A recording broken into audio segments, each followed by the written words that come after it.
Selamat siang, Sobat Psiho sekalian. Terima kasih banyak atas partisipasinya sudah join di YouTube channel kita di Ciputra Healthcare. Pada hari ini, saya dengan Dr. Febri dan saya ditemani oleh Dr. Cornelia Ranti, spesialis anak. Kita akan membawakan tentang problematika dan solusi dalam laktasi ya, Dok ya. Ya. Bahwasannya mungkin banyak ibu-ibu ataupun juga ibu mama muda gitu ya, baru punya anak, ingin menyusui anaknya, namun terkadang mengalami kendala dalam menyusui.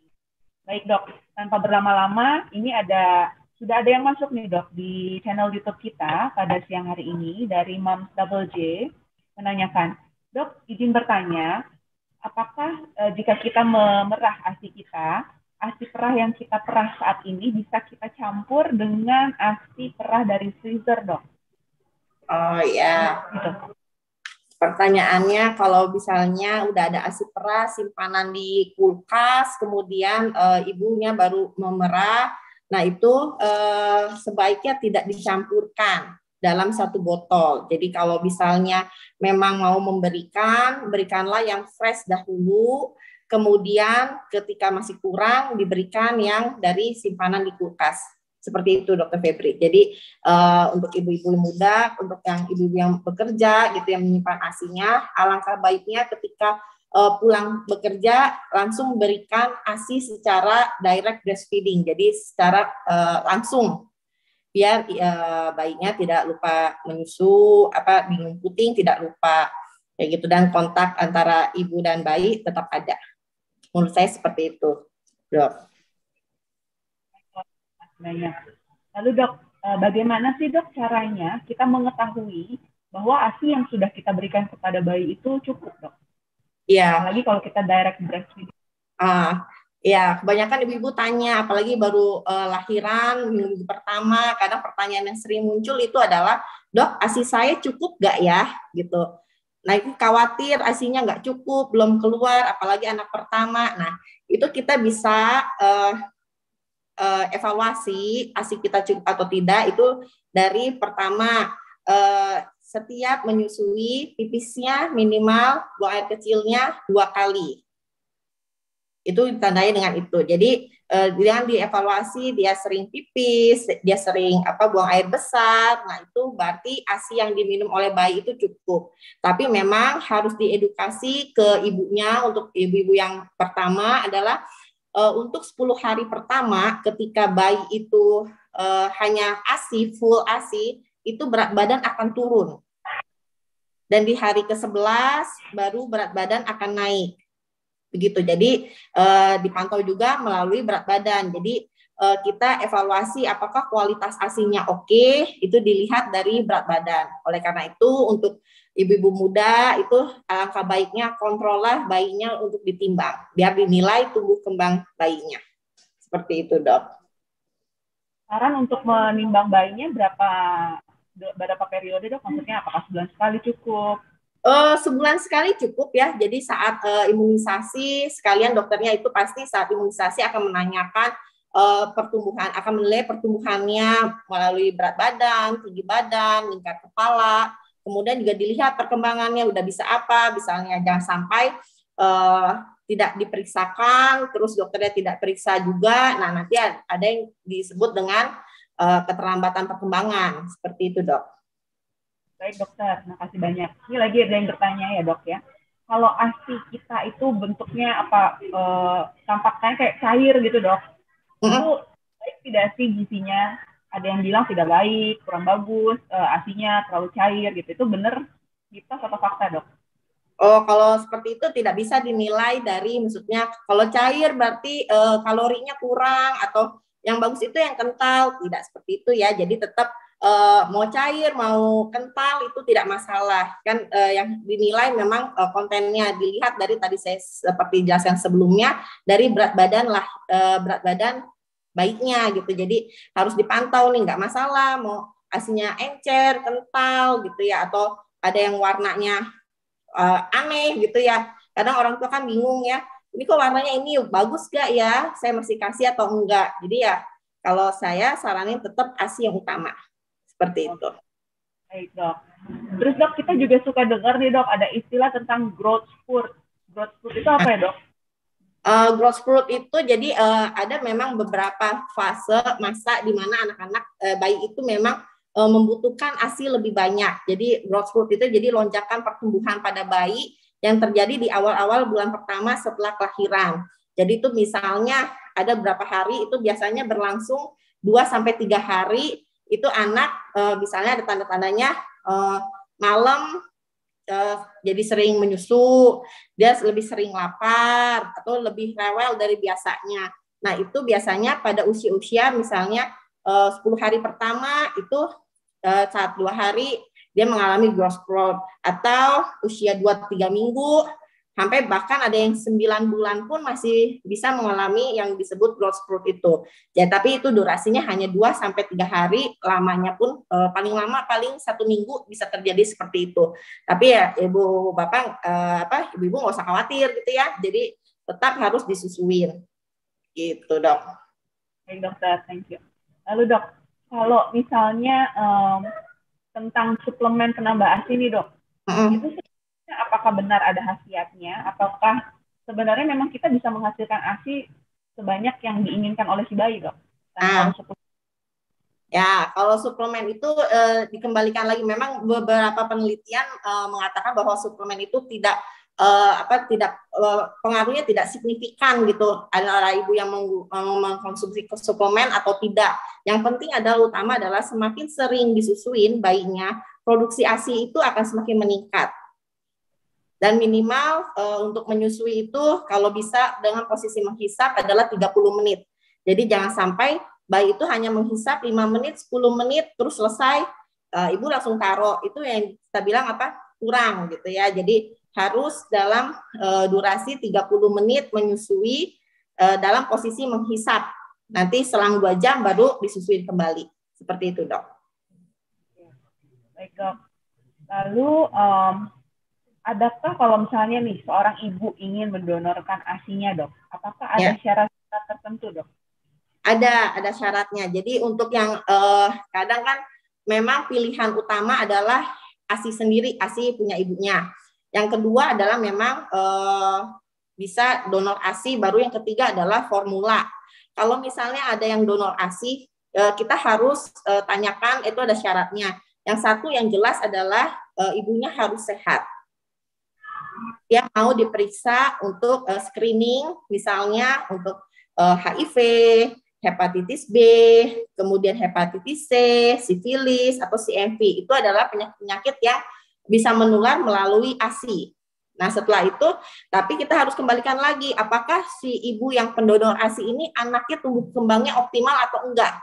Jangan sampai si pendonor ASI ini anaknya kurang, sedangkan ASI-nya masih didonorkan. Nah, pendonor ASI itu harus anaknya pun sehat, dan minimal usianya adalah 6 bulan, dok, jaraknya. Gitu, jadi nggak boleh berbeda. Dan tidak boleh mengkonsumsi misalnya obat-obatan herbal atau obat-obat terlarang, dan juga nggak mengkonsumsi kafein lebih dari 3 cangkir dalam sehari. Itu sih, dok, yang syarat-syaratnya ya untuk donor ASI. Oke, baik dokter. Dok, ini ada masuk lagi dok di live chat YouTube kita dari Bapak Frederick. Siang dok, berapa menit rentang waktu dalam proses menyusui yang normal, yang tidak terlalu cepat atau tidak terlalu lama?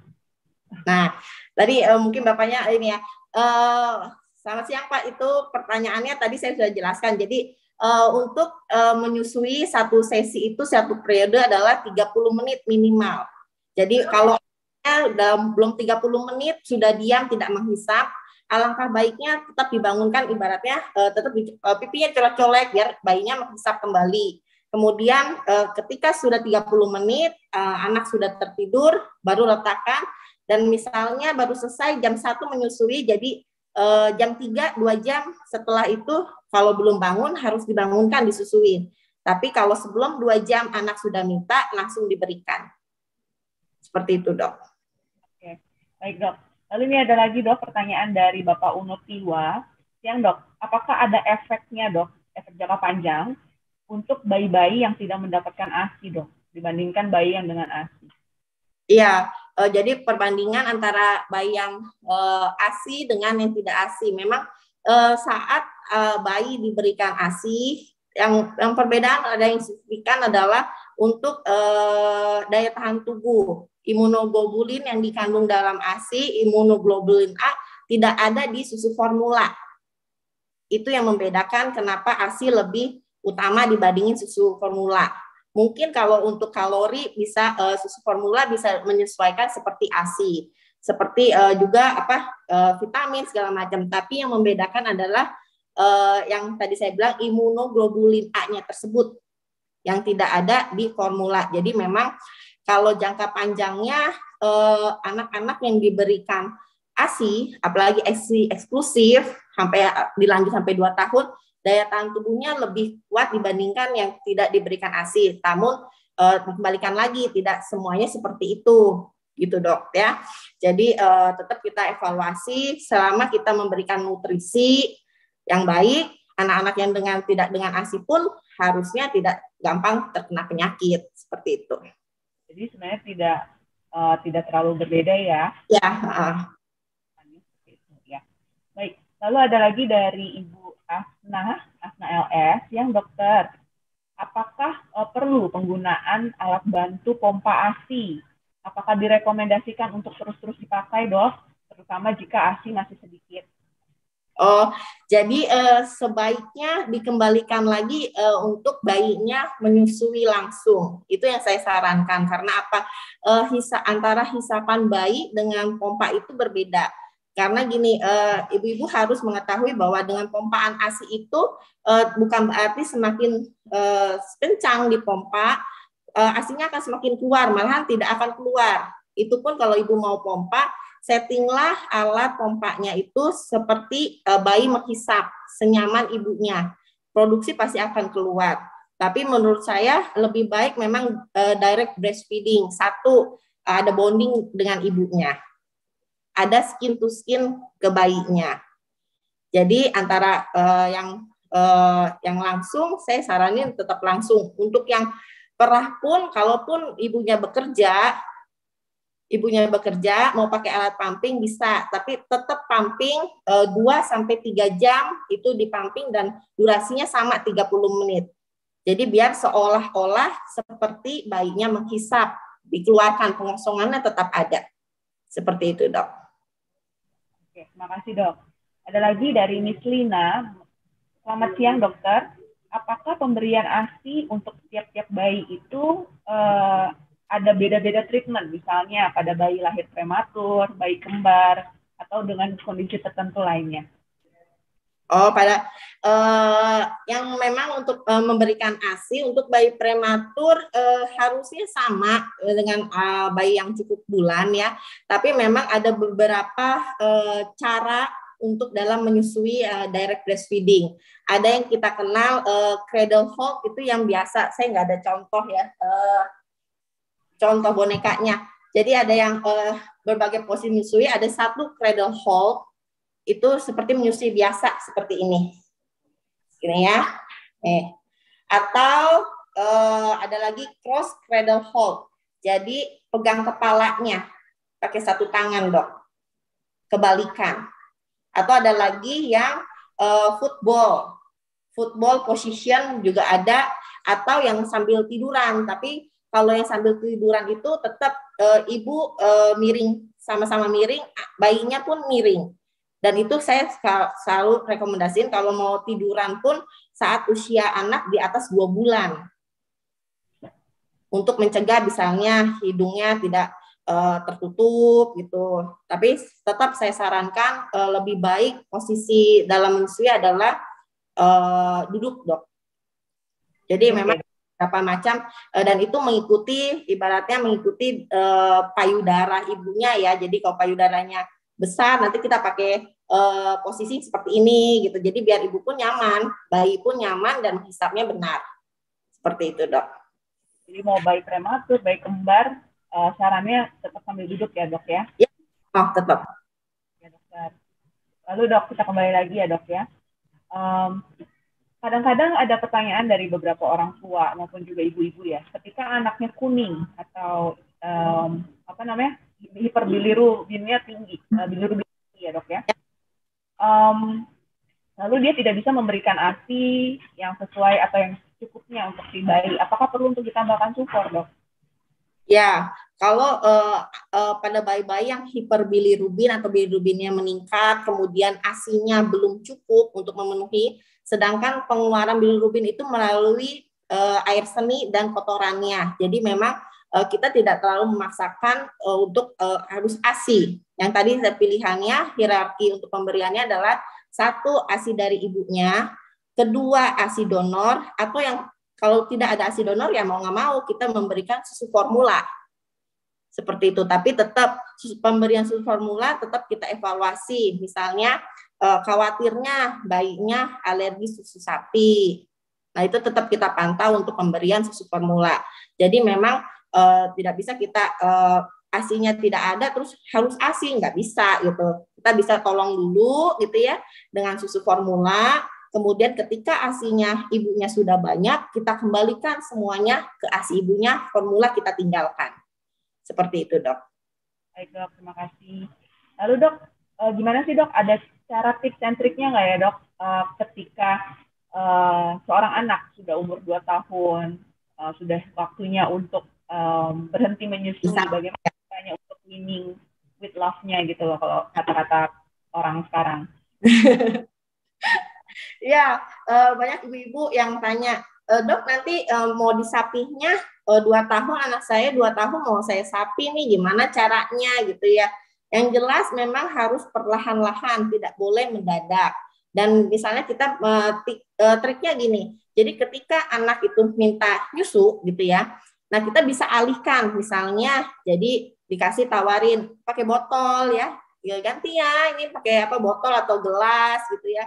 Terus diganti misalnya dia lapar, ganti camilan, seperti itu. Atau kita saat tidur kan ada juga bayi, dok nih nggak bisa nih kalau nggak nyusu, kalau nggak tidur, coba pas tidur dicari, diceritakan gitu ya. Ibunya bercerita, jadi sampai anaknya tidur. Atau, tapi saya sarankan, kan ada ibu-ibu yang bilang, payudaranya nanti dikasih lipstik, dikasih obat merah biar bayinya takut gitu ya, anaknya takut nih nggak mau nyusu atau dikasih yang pahit. Nah itu sebaiknya tidak. Jadi kan kita akan melakukan weaning with love yang tadi dokter bilang ya, weaning with love. Jadi kita penyapihannya perlahan-lahan dan sampai dikasih pengertian juga ke anaknya gitu. Saatnya sudah tidak menyusui untuk umur 2 tahun ke atas. Seperti itu dok. Baik dok. Lalu dok, bagaimana nih kita menyikapinya jika misalnya ASI kita di dalam freezer tiba-tiba mencair, mungkin karena mati lampu, apakah masih boleh dibekukan kembali dok?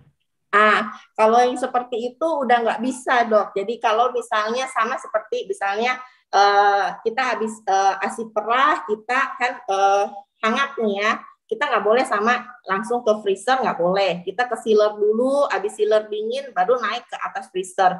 Begitupun sebaliknya saat pencairan. Dari yang beku kita pindahkan dulu ke chiller, terus dari chiller udah cair, suhu ruangan biasa baru kita hangatkan. Nah, untuk yang kejadian accident, maksudnya tiba-tiba mati lampu yang cair dari atas itu tidak bisa kita bekukan kembali. Jadi agak sayang juga gitu ya. Jadi dia selama disimpan di kulkas, di chiller itu dia bisa bertahan sekitar yang optimal ada 3 hari, tapi bisa sampai 6 hari bisa. 5-6 hari bisa di chiller. Jadi setelah itu ya tidak bisa dipakai lagi. Memang sih sayang, tapi sudah tidak baik seharusnya gitu. Kalau seandainya dia masih cuman kayak berkeringat saja dok, tapi masih banyak bekuannya gitu, juga nggak boleh dibekukan lagi ya dok? Iya, udah nggak boleh. Itu kan udah ada yang mencair. Jadi makanya kalau yang masih beku masih bisa kita selamatkan, kita masih bisa beku. Tapi kalau udah yang berkeringat, udah ada sebagian yang mencair, itu nggak bisa dibekukan lagi. Gitu. Oke dok. Lalu dok, bagaimana tips and triknya dok jika ada seorang ibu mungkin yang merasa puting payudaranya rata gitu ya dok? Bagaimana agar dia bisa sukses dalam menyusui secara langsung? Yang utama adalah ibunya harus yakin, satu yakin harus berhasil. Kedua nanti kita lihat ya, kita bisa yang tadi kan berbagai posisi gitu ya, kita cari posisi yang bayinya bisa menghisap. Tidak semua yang putingnya rata itu bayi tidak akan menghisap. Yang utama adalah bukan bagian putingnya, tapi bagian yang hitam, aerolanya. Itu yang utama adalah bayi harus menutupi aerolanya itu dan dia menghisap. Jadi bukan masalah puting rata gitu jadinya tidak menyusui. Jadi tetap harus konsultasi dulu aja, konsultasi dilihat gitu ya, seberapa gitu ya dilihat. Nanti biasanya sih saat praktek itu saya lihat bagaimana posisi perlekatannya, posisi bayinya. Kemudian kita akan praktekkan di situ gitu. Jadi nggak semua yang puting rata itu tidak bisa menyusui, Dok. Seperti itu ya. Ya, nanti Sobat Cihos mungkin ada yang ingin berkonsultasi lebih lanjut terkait laktasi, bisa ke polidokter ya, Dok ya? Bisa, Dok. Nanti biasanya saya lihat di situ cara nyusuinnya, kalau memang ada yang kurang tepat, saya koreksi sih, Dok. Biasanya saya koreksi sampai berhasil ya, berhasil dia menyusui, nanti dia belajar ke rumah, ya seperti itu, Dok. Baik, Dok. Lalu ada pertanyaan lagi, Dok, masuk dari Ibu Rahayu. Siang, Dok, saya seorang ibu baru, anak saya usia 2 bulan, tapi tidak mau nenen. ASI sedikit keluarnya, mungkin hanya 1-2 mili, bahkan 1 sendok teh tidak sampai katanya, Dok. Mohon pencerahan supaya ASI-nya bisa keluar banyak dan anaknya mau menyusui lagi. Mungkin maksudnya menyusui secara langsung ya dengan ibunya. Nah, tetap tadi saya bilang, kalau ibu-ibu muda nih, Ibu Rahayu ya, tadi Bu Rahayu bilang anaknya 2 bulan, ASI-nya masih kurang banyak, nggak menyusui langsung. Nah, tetap saya harus melihat cara posisi dan perlekatannya. 2 item itu saya harus lihat. Jadi nanti kalau memang perlekatannya sudah baik, terus posisi sudah baik, tapi belum banyak produksi ASI-nya, kita balikan lagi tadi, apakah ibu sudah menyusui tiap 2 jam sekali? Apakah menyusui durasinya 30 menit? Nanti juga kita menilai juga, maksudnya untuk yang ibaratnya payudaranya seperti apa, apakah putingnya rata atau bagaimana. Nanti kita lihat, memang lebih enaknya memang konsultasi langsung, saat itu langsung dipraktekkan, saya melihat bayinya menghisapnya seperti apa.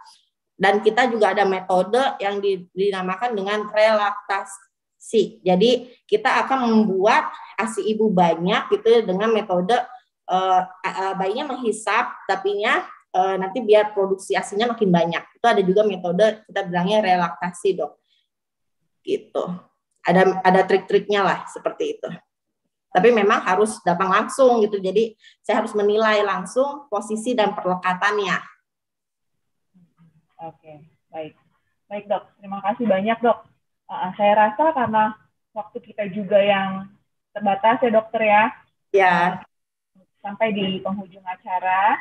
Buat para Sobat Cihos, terima kasih banyak atas atensinya pada siang hari ini. Terima kasih juga sudah boleh memberikan pertanyaan-pertanyaan secara langsung melalui live chat kita di live YouTube kita pada siang hari ini. Mohon maaf jika mungkin ada beberapa Sobat Cihos yang pertanyaannya belum sempat dijawab oleh Dr.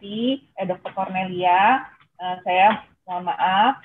Dan juga mungkin nanti di kesempatan lainnya kita bisa lagi mengadakan juga health talk yang serupa dengan judul yang serupa terkait ASI menyusui. Ya, Dok ya. Menarik soalnya, Dok. Ini banyak pertanyaan kalau mengenai ASI karena ASI menarik banget. Betul, Dok. Lalu terima kasih juga untuk Dr. Cornel ya, Dok. Jadi pembicara di acara health talk kita pada siang hari ini, dan cocok ya, Dok ya. Ya. Juga buat